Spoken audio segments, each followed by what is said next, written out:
Olá, seja muito bem-vindo. Meu nome é Gustavo Diniz e hoje estou aqui com duas pessoas muito especiais, Dr. Ricardo Vélez, seu filho Pedro Vélez, para ter um papinho hoje sobre educação, sobre filosofia e sobre política também, de certa forma.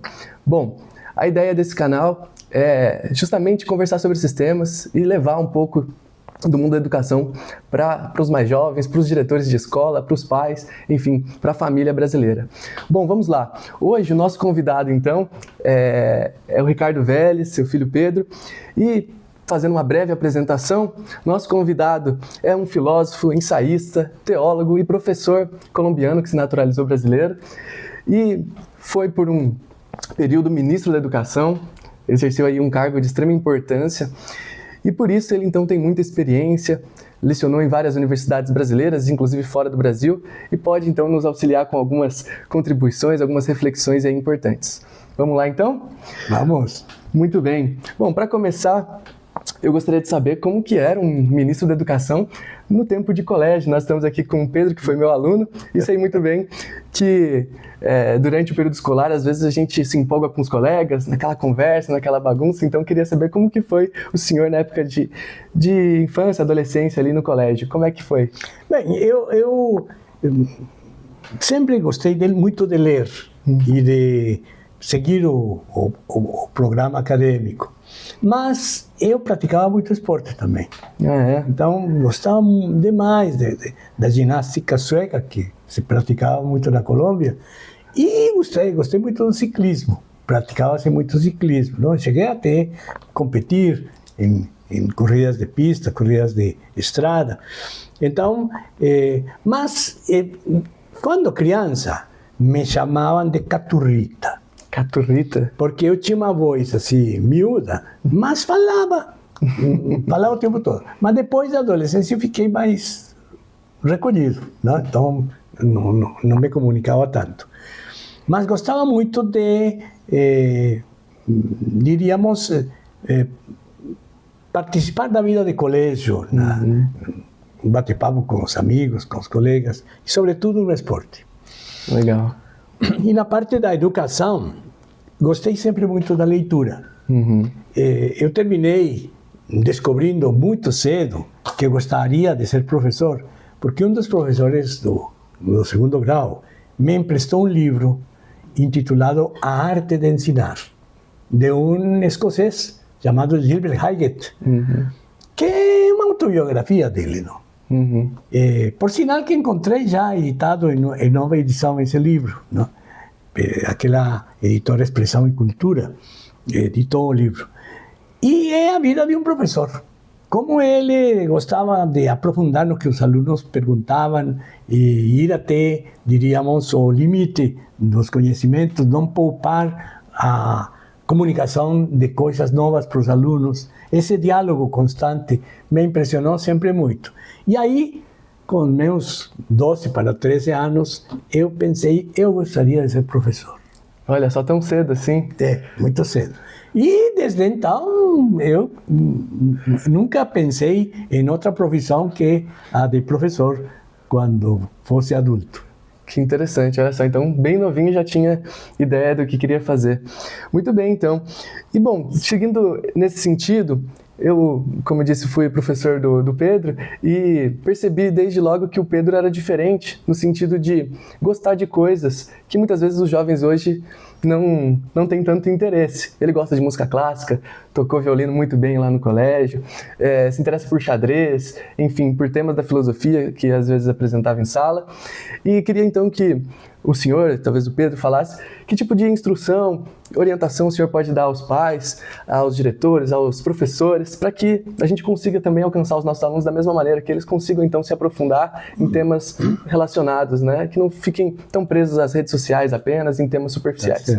Olha, eu acho que os meninos, as crianças, são esponjas que sugam tudo que vem por aí por perto. Então, se em casa se respira um ambiente de gosto pela leitura, gosto pela música, mesmo que ninguém lhe fale, ele vai apreciar isso, que é um pouco o que aconteceu aqui em casa. Eu sempre ouvi música clássica, tenho os meus discos, CDs, ouço, A Paula é uma entusiasta da música também. Ela é uma das incentivadoras da orquestra da UEL. Participa, anima muito. Então, sempre houve um ambiente de valorização da arte. E Pedro entrou no meio, não? Primeira vez no mundo da música clássica, foi minha mãe que me levou num concerto da Ozuel. Isso já faz alguns anos. E eu me interessei muito. Primeiro eu já me interessei muito. E agora toda vez eu vou, já escuto música clássica todos os dias. E também decidi começar a fazer violino, né, nessa parte. Minha mãe também sempre lia os clássicos. Eu sempre também li vários livros que meu pai me recomendou e tal. Então veio daí esse interesse. Então o principal é o exemplo, no final das contas. Eu nunca imaginei que ele fosse pedir violino, não? É uma surpresa quando com 7 anos de idade ele pediu um violino de presente, alguma coisa. Então, aí que comecei a ver a herança musical, sim. Que tanto da minha família quanto da família da Paula, houve pessoas que cultivaram a música. Não? Meu pai tocava violão e cantava. Que legal. A minha irmã era pianista, foi concertista. Então, sempre houve esse ambiente de música. Isso termina se herdando, não? E na família da Paula também, não? Pessoas que gostam de música, etc. Não? Então, ele terminou desenvolvendo lá o seu caminho. Não? Descobriu o violino e desde o início se encaminhou, né? Sim, desde o começo eu passei por várias mudanças no caminho, mas eu sempre segui lá, gostei muito de tocar, sempre me interessei pela música clássica e pelo instrumento. Então, a recomendação que eu daria aos pais: abram espaço para a cultura no lar. Não precisa ser coisa formal, um ambiente em que se valorizem as atividades do espírito, as atividades culturais. Isso é muito bom para a criança, porque a criança passa a descobrir que existe um mundo paralelo ao mundo do dia a dia, que é o mundo da cultura.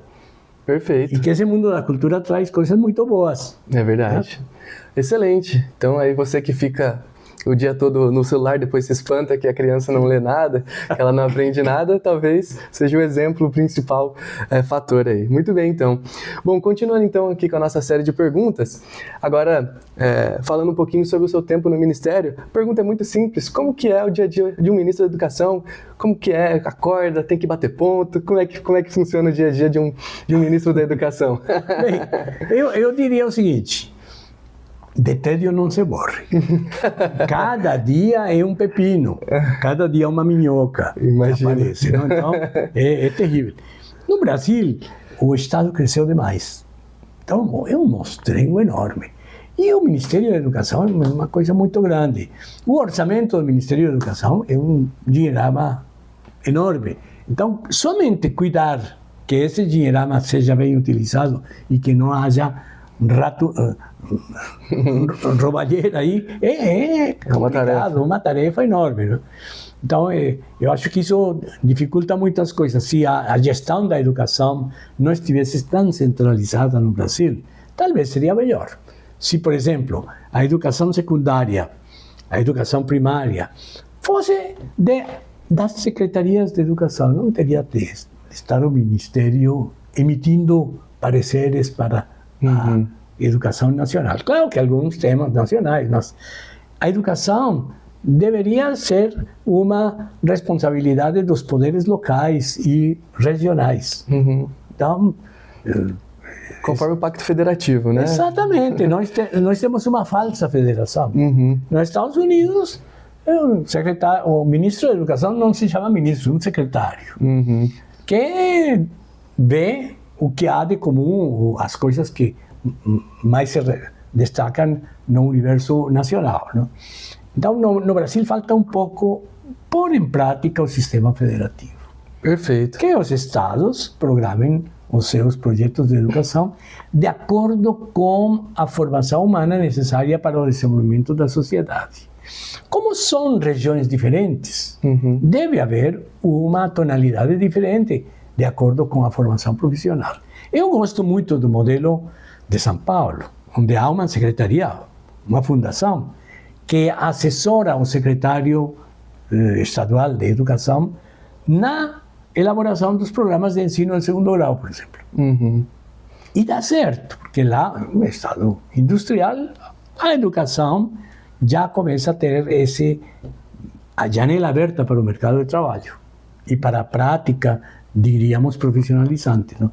Então, aqui seria interessante que houvesse isso, não? Então, a sensação que eu tive no MEC é que um monstro que está aí, que tem recursos infinitos, mas que não se sabe por onde.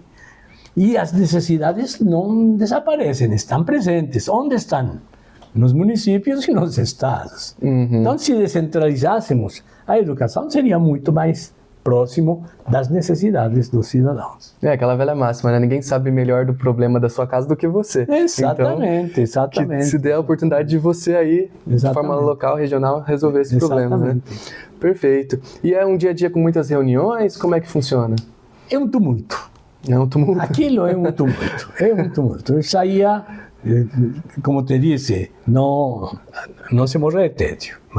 Entendi. Se morre de medo, de espanto. Né? De espanto. Mas é muito agitado. Entendi. Muito agitado. Eu procurei organizar a gestão com as secretarias, mas mesmo assim, cada secretaria era uma coisa muito grande, muito enorme. Ensino tecnológico é uma secretaria. É o Brasil afora, não? É muita coisa, muito grande. Não? Muito grande. Então, esse problema do tamanho do país com a centralização é um problema que dificulta a gestão. Entendi. Então, o senhor entende que não é a falta de recurso o problema é o sistema de... Olha, o Brasil sabe quanto gasta? É um dos países que mais gasta na educação. 5%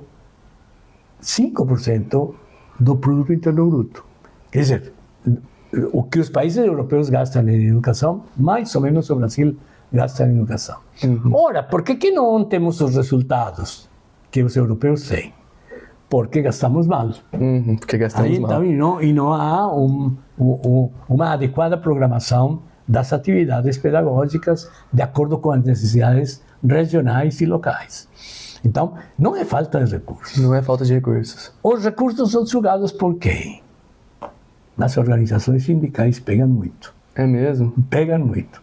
Então, nós precisaríamos de enxugar um pouco essa máquina pública, administrativa, que sai muito cara, e permitir que as finalidades pudessem ser cumpridas a contento. Perfeito. Olha só, então já respondeu as duas perguntas em uma, que eu ia perguntar qual que seria o papel do Estado na educação, mas acho que a sua resposta já cobre também essa pergunta. Tá certo. Já encaminhando então para o final da entrevista, o senhor é um professor, filósofo aí. Gostaria então que o senhor recomendasse para nós todos livros que o senhor entende que são fundamentais que um professor tem ali na sua biblioteca, que possa ler então para ajudar na sua formação. O senhor conseguiria recomendar autores ou livros? Eu recomendaria para os professores os livros da sua especialidade, não? Perfeito. Tem matemática, ciências biológicas, tem ciências humanas, etc. Mas que houvesse, nos professores, uma preocupação com a formação humanística. Perfeito. Uma valorização da reflexão sobre o ser humano. Que há livros excelentes para aprofundar nesses aspectos humanísticos dos vários níveis da formação. Então, o que eu acho que completaria muito o quadro de formação de professores seria essa abertura às humanidades, que facilita a possibilidade de você chegar ao ser humano, de ver as angústias, de ver as preocupações, os desejos. Não? Abrir o espaço para a leitura é uma coisa muito importante. Eu vejo com bons olhos que no colégio incentivam a leitura de obras de literatura, de obras de várias modalidades. Isso é muito importante. Não ficar apenas nos livros texto e na matéria, no mínimo. Não? Deveria haver também uma abertura ao universo da cultura. Perfeito. E para encerrar agora a nossa entrevista, gostaria que o senhor citasse 5 livros que marcaram a sua vida. 5 livros que são assim parte da sua existência na Terra, que o senhor guarda com carinho no coração? Quando eu era criança, havia uma disciplina que era a Colômbia, um país muito católico. Então a igreja influía muito na formação. Mas havia uma matéria que eu gostava muito, que se chamava História Sagrada. O que era a História Sagrada? Era uma leitura comentada da Bíblia. Olha, os textos bíblicos são a palavra de Deus, mas eles tiveram uma origem, houve quem os escrevesse, foram sendo organizados. Essa história dos elementos ligados à prática da religião, à vivência religiosa, foi uma coisa que me marcou muito. Marcaram. A História Sagrada, isso me marcou muito. Um segundo tipo de obra que me chamou a atenção muito, as obras literárias. As obras literárias, certamente, são uma ajuda muito grande para o aluno. Eu, desde a minha adolescência, li o Quixote de Cervantes. O Quixote, Don Quixote de la Mancha, que é um Quixote enorme. Este é um dos livros do Quixote. A melhor edição brasileira do Quixote. Vou pegar aqui. Esta. Olha que bonito livro. Nossa, que edição maravilhosa. Um livro maravilhoso, um livro feito no Brasil. Não? Essa é uma edição maravilhosa. Um adolescente que leia isso vai se encantar. Então, ter acesso, abrir a janela, abrir a porta para as obras literárias fundamental, universais. Shakespeare, os dramas de Shakespeare. É uma coisa muito linda. A literatura antiga grega, de Odisseia, dos vários autores, a Ilíada, a Odisseia, a comédia latina. Enfim, há um universo enorme que poderia ser preenchido de forma agradável para os alunos. Não? Muito bom. Foram 3 obras citadas? Faltam mais 2. O senhor consegue citar mais 2 ainda? Olha, eu te citei quando entraste aqui um livro que mudou a minha vida, porque eu me descaminhei na juventude, lá com os meus 20 e tantos anos.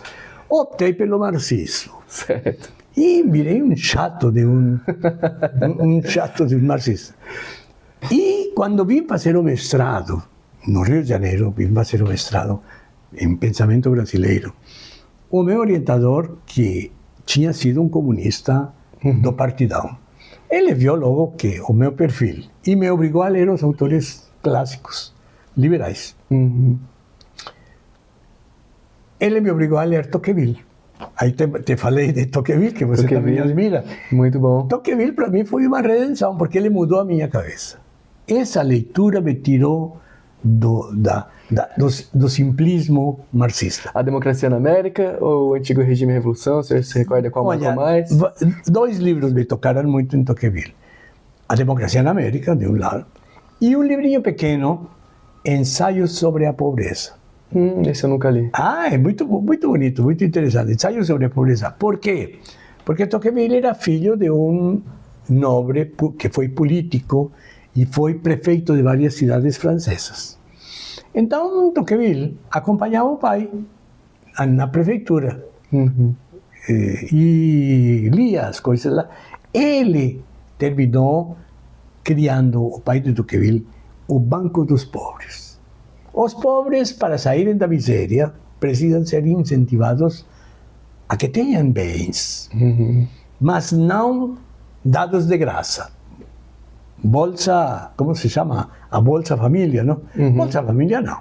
Vamos deixar que eles possam elaborar com a sua própria inteligência alguma atividade lucrativa. Então, Tocqueville desenvolveu uma série de propostas para incentivar os pobres a que trabalhassem e a que parte do dinheiro ganho com o trabalho servisse como incentivo para eles virarem proprietários, pequenos proprietários.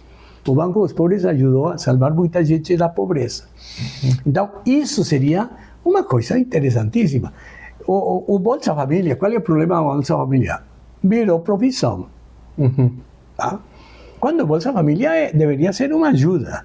que é para tirar da pobreza e incentivar que as crianças pobres assistam, não deixem de ir à escola. Mas o Bolsa Família deve ter um fim. Saiu da pobreza, acabou a bolsa e vamos dar para outro. Não, no Brasil virou uma coisa assim que não generalizada, para. Virou profissão, né? Então, essa seria uma medida importante que Tocqueville desenvolveu. Perfeito. Muito bem, acho que no caminho ele acabou citando mais de uma obra, então fechou. Pedro, para encerrar então de vez finalmente a nossa entrevista, você é tão jovem, você já leu alguma obra que te marcou, que eu gostaria de citar aí para nós finalizarmos a entrevista? Eu já li muito de a obra completa do Hércules também, um livro que conta toda a trajetória que ele passou por 10 desafios principais, né? Eu li há muito tempo. E esse livro eu comecei a ler por conta de um torneio de xadrez, né? Que o professor, eu ganhei de prêmio, né? Enfim, eu gostei muito do livro. Gostei muito. Legal. É um dos meus favoritos. Muito bem. Então, queria agradecer a presença de vocês. Aliás, eu que estou aqui na casa de vocês, então queria agradecer pela receptividade e por esse tempo que vocês disponibilizaram aqui para mim. Primeiro vídeo do canal, então muito importante começar com uma figura tão importante quanto essa e com um aluno querido também. Então muito obrigado de coração e tudo de bom para vocês sempre. É um prazer enorme recebê-los aqui. A gente fica por aqui então, pessoal. Muito obrigado. Deixa seu like aí, se inscreva no canal. E é isso. Até a próxima. Gustavo, muito obrigado pela sua visita. Seja bem-vindo. Parabéns por esta iniciativa. Eu acho que jovem, falando para jovens, é uma coisa muito importante. Você descobriu o caminho certo. Você vai ver que isso vira uma, não uma praga, mas vira uma necessidade para você. Perfeito. Isso é muito importante e o jovem valoriza muito isso. Muito bom, muito obrigado. Muito obrigado.